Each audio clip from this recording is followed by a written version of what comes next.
introduce Army Sergeant Adam Boyle.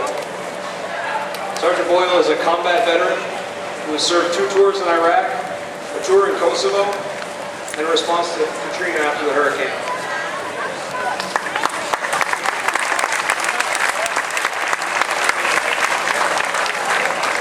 Good evening. I will never forget. Those 4 words have been used at the beginning of a lot of conversations in the past 10 years. It seems like every time I hear those words, they are always followed by stories that add a little more to the memory of that day that changed our world forever. I will never forget 10 years ago, on what seemed like any other day, on that 11th of September, I was with my team preparing for a 2-week training mission in Holmesville, Germany. When someone with a 4-inch portable TV on the other side of the building yelled, "The U.S. is under attack."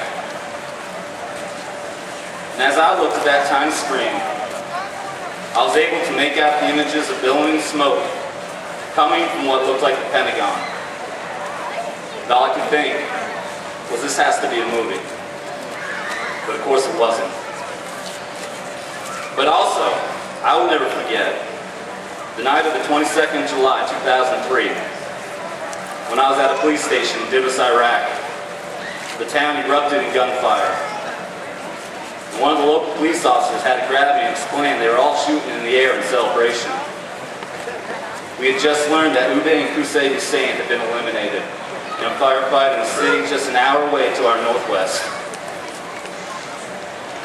And I'll never forget the 14th of December, 2003, in Kirkuk, Iraq, when it sounded like the whole country erupted in gunfire. A little later, we found the whole country did open fire because word had spread. We got him.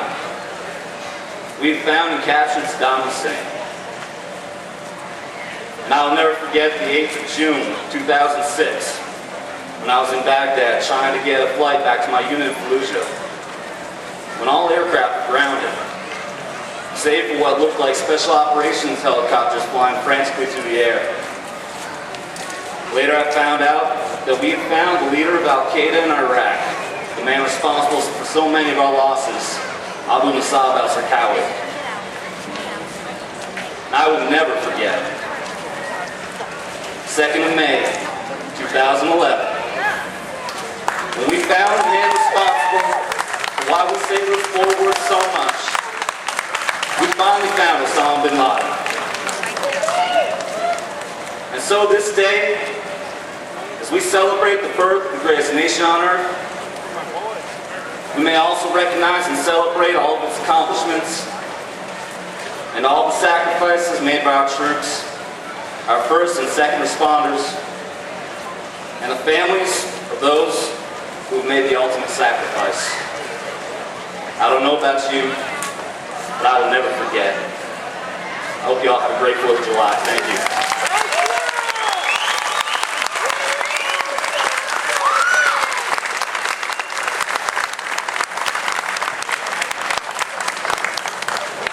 Last but not least, have Lieutenant Joe Torillo, a retired FDNY firefighter, a World Trade Center survivor. And everybody here has a story, but Joe's got a great story. I'm not going to steal his thunder. Joe.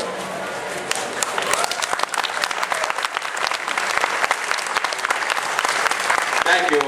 I'm really so honored to be here to share in the eve before the 235th birthday of a country that's second to no other country in the world. And I say this all the time, and people can quote me because I actually like when you do that. If there's anybody in this country, especially homegrown Americans, if you don't think you live in the best country in the world, I'll let you in on a little secret that there's 9,400 airports in the 50 states of the United States of America, and there's also another 197 other countries around the globe. You'll have no problem finding a flight taking you to another country that you think is going to serve you better.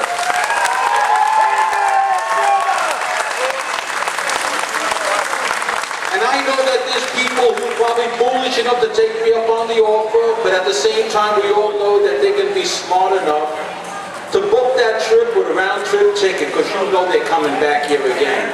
Because when you leave, there'll be no 21-gun salutes. As a matter of fact, you can take your American citizenship papers and bring them up and leave them here, but we don't want you back anymore.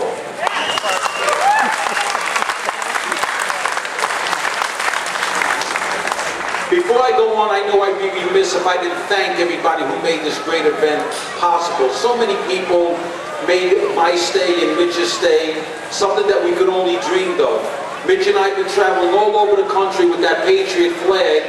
And that Patriot flag is a simple American flag. It's no different than this flag that I'm waving right here. It's just much bigger.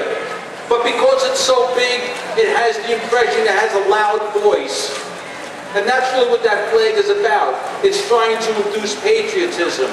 As one of the few survivors of the collapse of the Twin Towers, I promised myself that if I lived to come out from underneath that building, I'd spend the rest of my life making this country the reunited States of America again. And I think it's unfortunate that for so long, for some reason, patriotism has fallen asleep. And we knew that we always wanted people to remember and never forget that day almost 10 years ago, a day that rearranged my whole world and changed the life of every single American. And that flag that you see hanging right there, that is in memory of all the people that died on September 11th. Innocent people just like you and I. Mothers, fathers, sons, brothers, daughters. They got up in the morning and did what they had to do, support their family. And at the end of the day, their life was taken away. 2,974 people died at the 4 attacks in the 3 locations. And that flag is in memory of every single one of them. And it's also in tribute to every man and woman who ever served our country, made the supreme sacrifice of life, of laying down their life so that we can enjoy the country that we live in. Tomorrow when you wake up, it's not all about hot dogs and hamburgers, although I'll always tell you, never miss an opportunity to have a good time.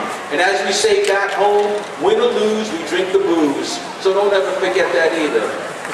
But tomorrow when you wake up, it's the birthday of this country. And if we're not the greatest country in the world, there is no other country that does it better. You can absolutely put your money on that there.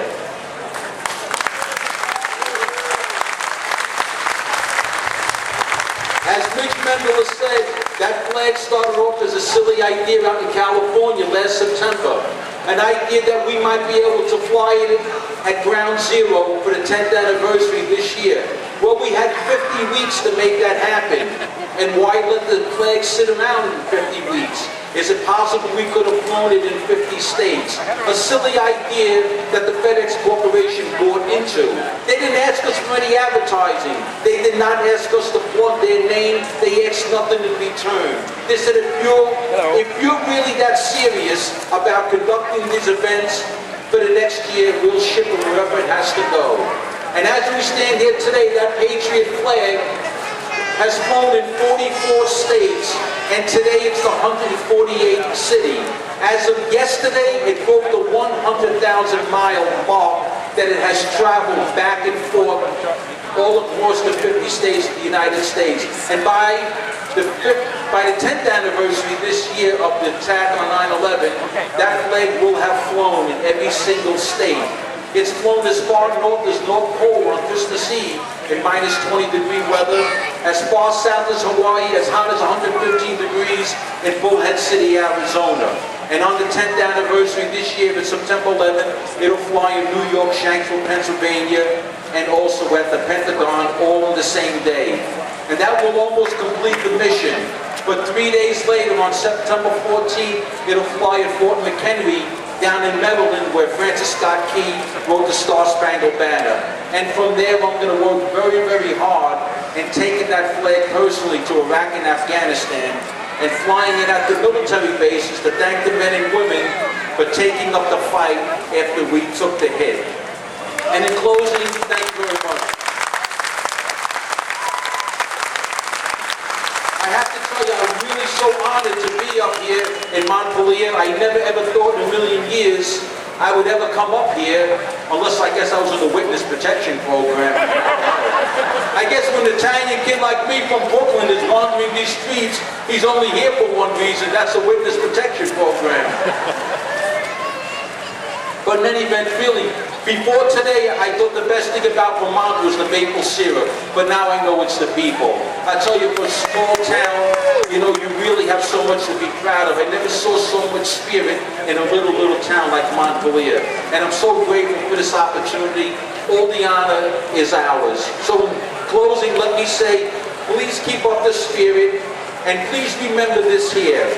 None of you have to harbor any guilt to call yourself an American.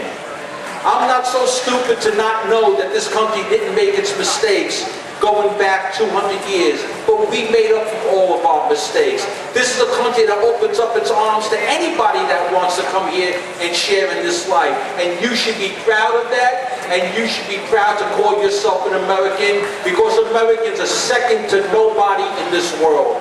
And in closing, let me say, God bless every one of you always in all ways. Thank you.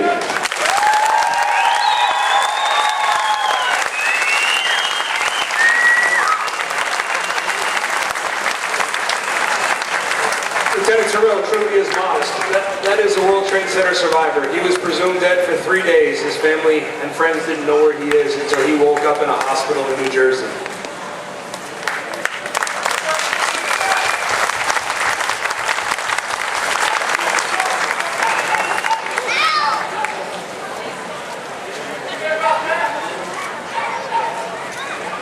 Now the Catamounts Pipe Band play Amazing Grace.